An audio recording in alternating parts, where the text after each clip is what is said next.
Have you ever wondered what it's like to live in a country where nearly 1 in 3 residents is a millionaire? Welcome to Monaco, where wealth isn't just a status symbol, it's a way of life.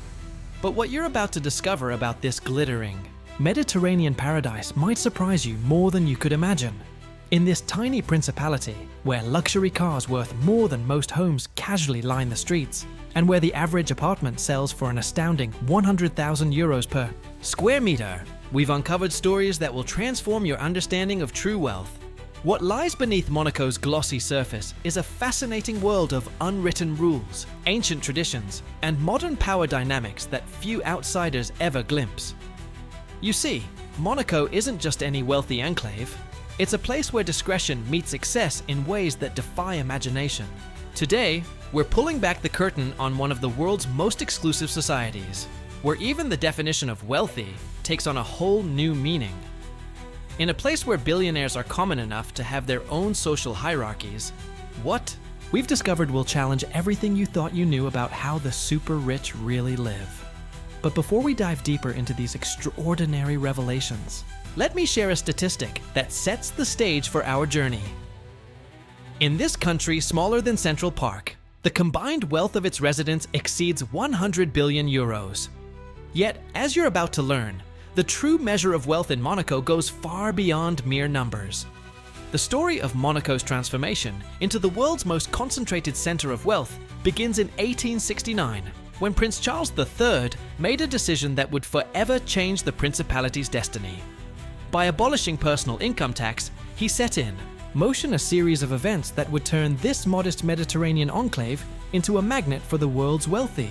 But here's what few people know. This tax policy was just one piece of a brilliant, multi-generational strategy. The Grimaldi family, Monaco's ruling dynasty, didn't just create a tax haven. They orchestrated the development of a complete ecosystem for the ultra-wealthy. Through careful cultivation of banking secrecy laws, development of world-class entertainment venues like the Casino de Monte Carlo, and strategic investments in infrastructure, they transformed Monaco into something unprecedented. A sovereign state dedicated to the art of wealth preservation and enhancement. During the post-war period, Prince Rainier III, often called the Builder Prince, took this vision even further.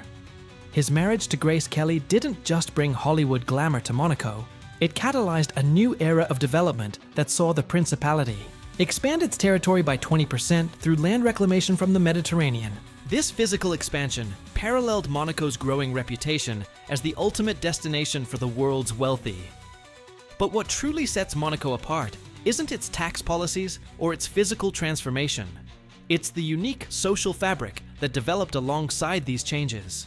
The principality became home to a fascinating mix of old European nobility, self-made entrepreneurs, international financiers, and sports stars, each adding their own thread to Monaco's rich tapestry of wealth. In Monaco, wealth alone doesn't determine social status. What we've discovered is a fascinating hierarchy that few outsiders understand. At the top sit the traditional Monegasque families, numbering fewer than 8,000 individuals, who've called this principality home for generations. These families, many of whom can trace their lineage back centuries, operate with a level of discretion that would surprise even the most seasoned observers of wealth. Below them exists a complex social structure of international ultra-high net worth individuals, each occupying their own distinct niche. There are the Monaco veterans, foreigners who arrived in the 1980s and 90s, establishing themselves as honorary locals through decades of residence and community involvement. Then there are the new arrivals, tech billionaires, cryptocurrency, moguls, and international entrepreneurs, each bringing their own interpretation of what it means to be wealthy in Monaco. The self-made millionaires and billionaires who've chosen Monaco as their home represent a fascinating cross-section of global industry.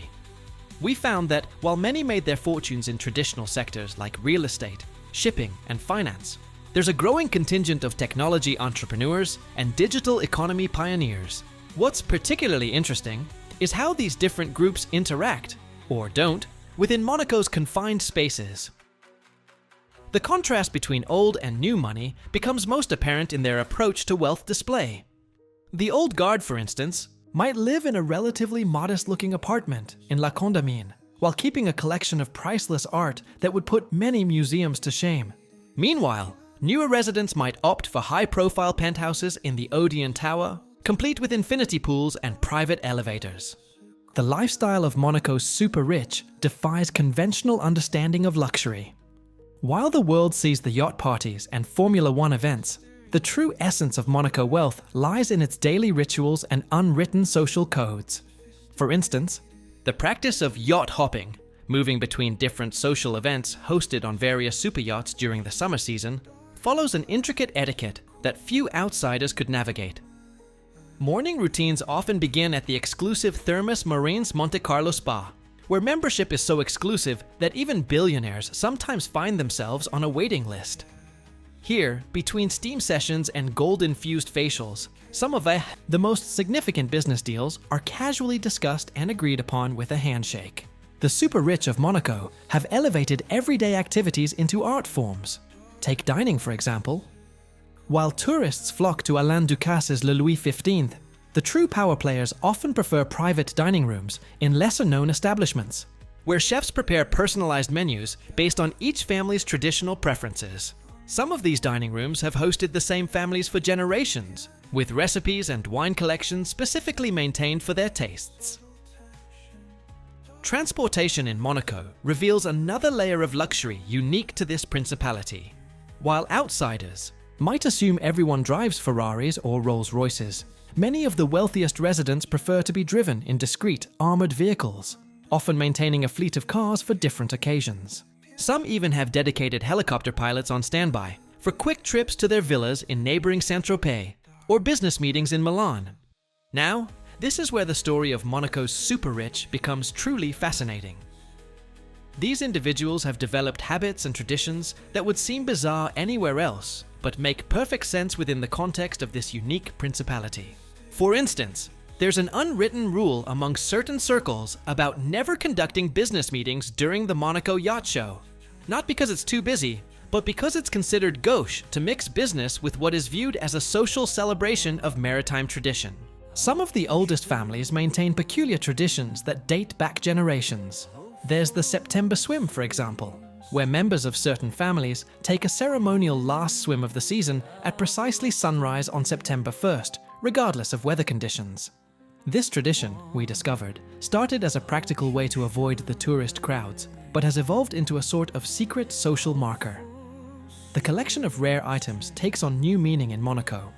While art collections are common among the wealthy worldwide, Monaco's rich have developed unique niches. Some collect specific vintage Monte Carlo casino chips, while others maintain archives of historical Monaco Grand Prix memorabilia. One particularly fascinating tradition involves the collecting of antique Monaco police uniforms, a hobby that started as a way to honor the principality's security forces and has become a status symbol among certain circles. While tourists photograph the famous Casino de Monte Carlo, the real power centers of Monaco operate far from public view. We've uncovered a network of ultra-exclusive clubs and private meeting spots where billions in deals are made with just a handshake. Take, for example, the seemingly ordinary cafe near Port Hercule that serves as the gathering point for some of Europe's most influential shipping magnates every Tuesday morning. The truly powerful in Monaco often meet in private salons within historical buildings, access to which is gained only through multi-generational relationships. These venues operate on a level of exclusivity that makes the famous Yacht Club de Monaco seem almost public in comparison. Some of these locations don't even have names. They're known only by reference to historical events that took place there, or the families that originally owned them. The most exclusive social gatherings often occur in rotating private residences, following a calendar known only to invited participants. These events, we discovered, follow traditions established decades ago, with specific roles assigned to different families based on historical precedent. Even the seating arrangements at these gatherings follow protocols that reflect complex relationships between Monaco's most influential families.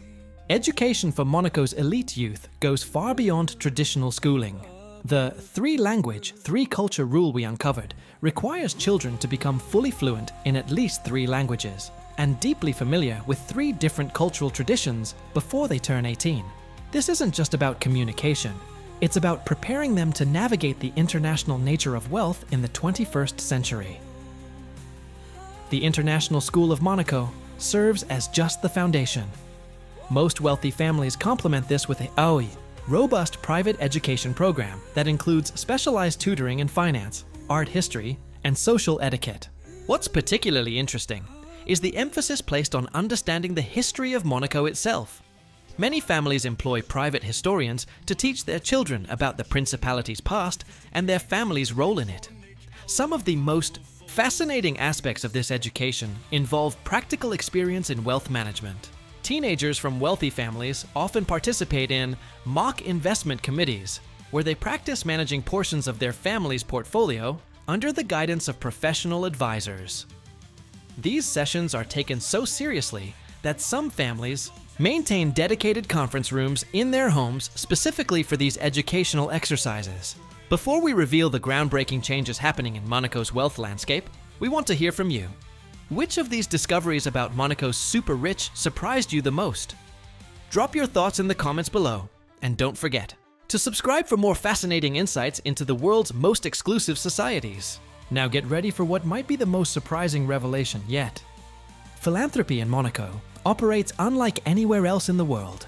The Principality's wealthy have developed a unique approach to giving that combines traditional charitable activities with strategic social impact. The Prince Albert II Foundation serves as a model, but what's truly fascinating is the network of private family foundations that operate behind the scenes. These foundations often focus on specific niches that reflect Monaco's unique character.